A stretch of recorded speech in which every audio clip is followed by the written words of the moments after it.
Assalamualaikum warahmatullahi wabarakatuh. Waalaikumsalam warahmatullahi wabarakatuh. Alhamdulillah wassalatu wassalam ala Rasulillah sallallahu alaihi wasallam. La haula wala quwata illa billah.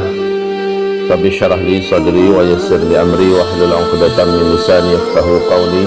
Allahumma arinal haqqa haqqan warzuqna tiba'ah wa arinal batila batilan warzuqna jitinabah. Amma ba'du. Seluruh pujian, segala syukur hanyalah untuk Allah Subhanahu wa ta'ala yang nikmatnya tidak dapat dihitung dan tak terhingga. Tidak ada apa-apanya ujian-ujian yang Allah datangkan pada kita. Alhamdulillah bi ni'matihi tatimmu shalihah. Alhamdulillah ala kulli hal. Kemudian salawat beserta salam kita di hari Jumat ini kita sampaikan ke hadirat Maulana Rasulih Nabiul Mustafa Sayyidina Muhammadin sallallahu alaihi wasallam wa ala alihi wa ashabihi wa man tabi'ahu bi ihsan ila yaumil qiyamah. Amma ba'du. Ma'asyiral muslimin wal muslimat, musyahidin wal musyahidat, hadirin wal hadirat, arsyadani wa iyyakumullah. Dekat betul rasanya bertukarnya hari, minggu demi minggu, hampir-hampir tidak terasa. Perasaan baru kemarin Jumat, sekarang sudah Jumat lagi. Waktu kemarin itu merasakan Jumat baru kemarinnya juga, tiba-tiba ada Jumat lagi. Maka semua perasaan ini kita mengatakannya sama, karena banyak manusia ketika saya tanya juga merasakan perasaan yang sama. Iya, cepat sekali rasanya. Ini yang disebut dengan yataqarabuz zaman, saling berdekatannya waktu. Padahal menit yang kita jalani sama dengan menit yang dijalani di zaman Nabi SAW. Jam demi jamnya sama dengan jam demi jam yang dijalani oleh Rasulullah SAW dan para sahabat. Tetapi hari-hari mereka itu benar-benar penuh dengan keberkahan, sehingga mereka merasakan berjalannya waktu itu secara normal.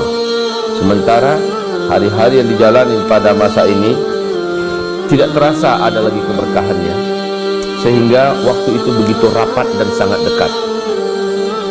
Masya Allah, kita teringat dengan firman Allah, salah satu di antara ayat yang pendek dalam surat Juz Amma, yaitu wal asr innal insana lafi khusr illa alladhina amanu wa amilus solihat wa tawasaw bil haqq wa tawasaw bis sabr. Demi asr, demi waktu asar, innal insana lafi khusr, ada yang mengartikan demi waktu, sesungguhnya manusia itu seluruhnya lafi khusr, sungguh di dalam kerugian, rugi, kecuali orang yang menjalani waktunya itu dengan illal ladzina amanu, dengan iman. Dia isi hidupnya dengan iman, dia tambah ilmunya tentang iman, dia mantap kokohkan imannya, dia luruskan tauhidnya. Illal ladzina amanu wa amilus solihat, dan mereka tidak hanya stop sebatas beriman. Dia beriman salat itu wajib, dia beriman puasa Ramadan itu wajib, dia beriman haji itu wajib. Dia tidak hanya stop sampai di situ, wa amilus solihat, tapi di dalam iman yang sudah dia bina, iman yang sudah dimilikinya, dan terus ditambah ilmunya, diluruskan tauhidnya, dia juga tegak di atasnya amalun saleh. Dan itu menggunakan waktu. Haji menggunakan waktu, puasa menggunakan waktu, ya. Kemudian tahajud menggunakan waktu, zikir menggunakan waktu, jihad menggunakan waktu. Dia beramal saleh, wa amilus salihat. Kemudian setelah itu ada grup lagi berikutnya, grup ketiga. Setelah grup iman, kemudian yang kedua grup amal soleh, wa tawasaw bil haqqi wa tawasaw bis sabri. Mereka senantiasa saling memberikan tausiah, memberikan nasihat, ya, bil haqq, dengan kebenaran, wa tawasaw bis sabr, dan mereka juga saling memberikan nasihat agar senantiasa bersabar. Ayo kita bersabar dalam segala keadaan kita beramal soleh ini. Ayo kita bersabar dalam keadaan kita mempertahankan iman ini.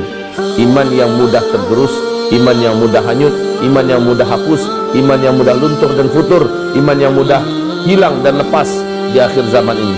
Nah, orang-orang ini tidak, dia saling menguatkan, saling tawasau, dia saling mengingatkan, mengingatkan dan menegur, dia saling ajak mengajak, ya, dengan sabar.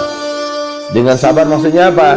Bukan dia saja yang bersabar untuk mengajak orang, tapi dia menguatkan orang lain agar orang itu juga sabar. Iman, amal soleh pada masa ini sangat mudah berubah, sangat mudah hilang. Maka kelompok ketiga mereka hadir untuk menguatkan yang lain. Dia sampaikan kebenaran dan dia kuatkan yang lain. Ikhwati fillah, di luar daripada tiga aktivitas ini, yaitu mengisi hari-hari kita dengan iman, menambah iman kita, mengokohkan akidah kita, meluruskan tauhid kita, di luar daripada beramal soleh setelah dia beriman, di luar daripada tawasau bil haqqi dan tawasau bis sabr, maka seluruh manusia rugi. Rugi. Kenapa dikatakan rugi? Waktunya berjalan, yang dia cari dia dapatkan apa? Yang dia makan menjadi tai gigi dan menjadi kotoran yang keluar kembali dan dihisap nanti pada hari kiamat. Rugi. Masa muda, masa emasnya berlalu, sementara masa tuanya pasti. Yang pasti itu masa tua. Kemudian setelah dia tua, dia akan mati. Apa yang dia dapatkan? Tidak ada yang didapatkannya kecuali iman yang masih dimilikinya dulu, amal soleh yang ada dikerjakannya, dan perjuangannya dalam rangka tawasau bil haqqi, tawasau bis sabr. Di luar daripada itu dia tidak akan dapatkan apa-apa. Baik, hamba-hamba Allah yang kami muliakan, hari ini hari Jumat, tinggal 2 minggu lagi. Tinggal 2 minggu lagi insyaallah taala kita menyambut Ramadan. Ramadan adalah amilus solihat, amalan yang saleh. Mungkin Ramadan ini, tahun ini tidak seenak tahun kemarin. Tahun yang lalu sudah saya sampaikan. Mungkin saja tahun yang lalu ya, ini tahun Ramadan, tahun yang paling tenang kita bisa melaksanakan ibadah Ramadan. Tahun depan mungkin suasananya sudah beda, suasananya sudah berganti. Dan terjadi tahun ini sepertinya kita tidak senyaman tahun yang lalu. Mungkin saja kita tidak bisa tarawihan seperti biasa, maksudnya di masjid-masjid. Kita tidak bisa melaksanakan acara menikmati Maidatul Rahman, buka bersama di masjid-masjid. Kita tidak bisa. Alhamdulillah. Yahdikumullah subhanakum. Kita mungkin tidak bisa untuk melaksanakan i'tikaf di masjid-masjid, ya, karena adanya larangan. Saudara-saudaraku, hamba-hamba Allah dan seluruh anak-anakku yang disayangi, Ramadan tahun ini berat. Akan tetapi akan berhenti Ramadan kita? Ramadan nggak berhenti. Dia seperti kapal jalan. Bagaimanapun juga ada arah rintangan. Coba lihat di YouTube, apapun arah rintangan di depan kereta habis. Mau mobil kecil, mau motor, mau pejalan kaki, dia tidak akan berhenti, habis. Bahkan sampai truk dan tronton pun kalau menghadang di depan kereta api, dihantamnya dan dibawanya terbang sejauh-jauhnya. Ramadan tetap jalan, tidak akan pernah berhenti. Apapun keadaan bumi ini, Ramadan tetap datang dan tetap jalan, tetap meninggalkan kita. Sekarang apakah yang akan bisa kita lakukan dalam bulan Ramadan kondisi begini? Semuanya bisa kita lakukan.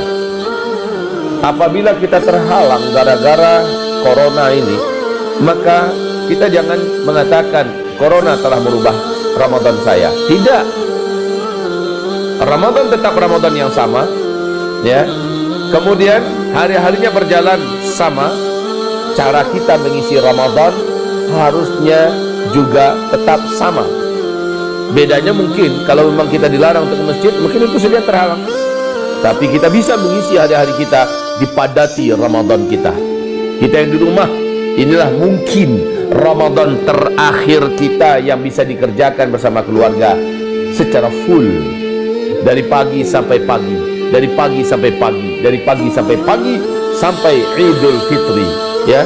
Inilah Ramadan kita bisa kita kerjakan dengan keluarga secara full dan total. Inilah dia Ramadan yang bisa kita kerjakan secara full dan total bersama keluarga, bersama keluarga. Oh, santri-santri kamu mungkin bertanya, kalau begitu Abah kami pulang dong. Alhamdulillah Abah kami pulang, karena Abah mengatakan inilah dia Ramadan kita mungkin yang terakhir bersama dengan keluarga. Alhamdulillah, yes banget, yes. Makasih Abah. Yang kami maksud ini adalah untuk orang-orang di luar sana, kaum muslimin muslimat yang dihalangi untuk melaksanakan aktivitas pekerjaan, tidak bisa melaksanakan acara rutinitas keluar karena adanya zona-zona merah yang melanda beberapa titik di Republik Indonesia ini. Nah, orang-orang yang memang sudah mengalami zona merah, mereka tidak bisa melaksanakan aktivitas secara rutin dan biasa. Maka mungkin inilah Ramadan terakhirnya bersama dengan keluarga, maksud saya, dengan kondisi masih bisa dikerjakan dengan aman. Tapi bagaimana Ramadan 1442 tahun depan? Kalau menurut arah hadis Nabi SAW bahwa Ramadan tahun depan pasti di kondisi fase keempat ini pasti lebih berat daripada Ramadan yang tahun ini. Saya mengatakan kalimat itu pasti karena ini hadisnya, isbiru fa innahu la ya'ti 'alan nasi zaman illa alladhi ba'dahu syarrun minhu hatta talqaw rabbakum. Ya, kamu nanti akan menemukan satu masa. Pada masa itu andalan kamu adalah bersabar. Itu ya, andalan kamu saat itu, senjata kamu saat itu adalah isbiru. Karena orang yang hidup pada masa itu, kata Rasulullah, itu masa fase keempat ini, apalagi penghujung fase keempat kita sekarang ini. Pada masa itu orang yang menjalani hidupnya terasa lebih berat daripada yang telah dilaluinya, dan yang akan disongsongnya, yang akan dijelangnya lebih berat dari hari yang sedang dijalaninya. Maka berarti tahun depan Ramadannya akan lebih berat daripada tahun ini, insyaallah ta'ala, pasti. Seperti itu kaum muslimin. Jadi perintah Nabi apa? Isbiru, sabarlah kamu. Sampai di mana limit sabarnya, Abah? Jawabannya adalah hatta talqaw rabbakum, sehingga kalian mati. Sampai mati kita sabar. Berarti akan banyak di antara kita ini yang akan mati. Seluruh kita pasti matilah. Cuma ada yang mati, sabarnya itu sampai dia mati karena dia lelaki. Ada yang sabar itu mati sampai dia mengalami masuk fase kelima dan ditutup dengan wafatnya serentak seluruh umat Islam sebumi ini. Nah, ibarat Allah yang kami muliakan, jadi Ramadan kita tahun ini insyaallah kita song-song dengan penuh iman, dengan penuh semangat untuk beramal soleh di dalamnya.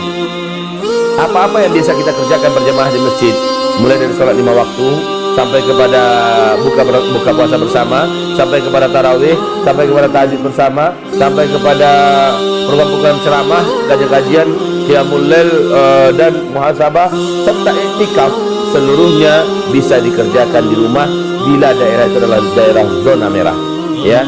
Tapi apabila daerah itu adalah daerah yang zona hijau atau masih sangat tipis, ya, atau hanya sekedar berhati-hati dan jaga-jaga, maka laksanakanlah ibadah Ramadan seperti biasa dengan tetap menjaga segala aktivitasnya, antisipasinya.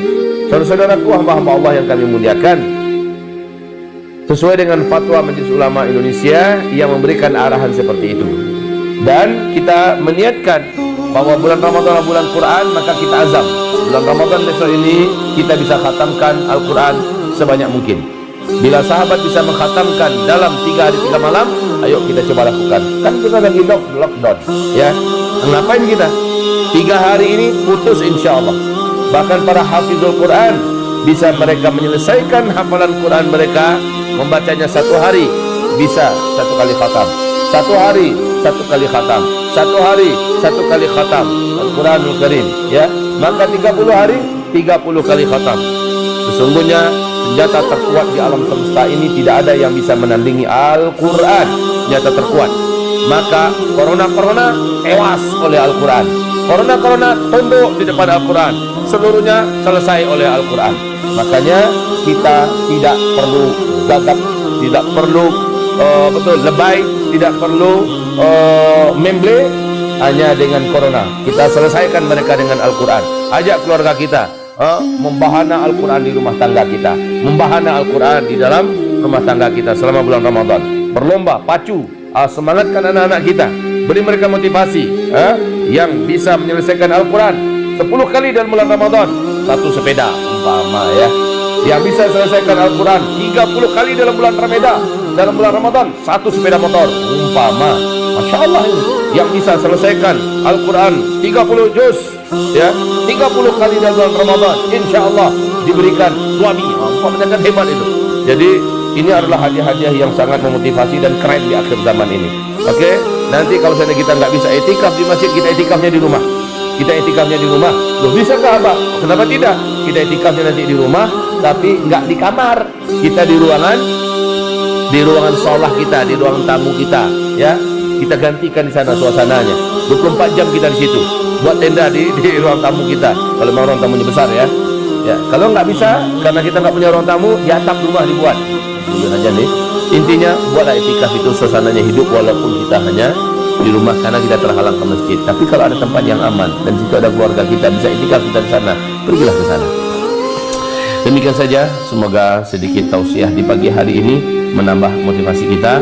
Yang jelas menyambut Ramadan jangan sampai rasa sumringah dan rasa bahagia di dada itu hilang. Hanya gara-gara kerini-kerini ini, maka kita tidak boleh apatis dan tidak boleh hilang semangat. InsyaAllah kita hanya tidak punya masjidnya sementara, tapi kita jadikan rumah-rumah kita sebagai ganti daripada masjid-masjid. Jazakallahu iyyakum, subhanakallahumma wa bihamdika, asyhadu an la ilaha illa anta, astaghfiruka wa atubu ilaik. Assalamualaikum warahmatullahi wabarakatuh.